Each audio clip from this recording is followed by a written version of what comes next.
ఇలా కరీంనగర్లో పార్కులు కానీ, చౌరస్తాలు కానీ, రోడ్లు కానీ, మోర్లు కానీ, నీళ్లు కానీ, లైట్లు కానీ, స్మార్ట్ సిటీ పైసలు వచ్చినాయంటే అది నరేంద్ర మోడీ గారు ఇచ్చిన పైసలు తప్ప వేరే పైసలు కావు.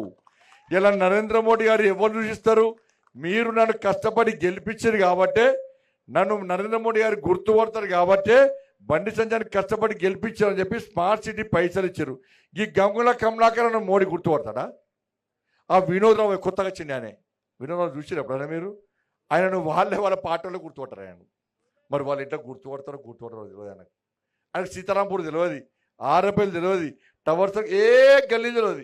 ఆయన మన ఊరోడు కాదు, మన పట్టణముడు కాదు, మన జిల్లావుడు కాదు, మన పార్లమెంట్ కాదు. పక్క ఊరైనా, పక్క జిల్లా అయినా, పక్క పార్లమెంట్ ఆయనే. గక్కర చెల్లని రూపాయి గీడికి వచ్చి నేనేది వచ్చినా అంటున్నాయనే. మరి నువ్వు చేస్తే ఎందుకు చెప్పుకుంటున్నావు? మరి నువ్వు చేస్తే చెప్పుకోవాలి కదా.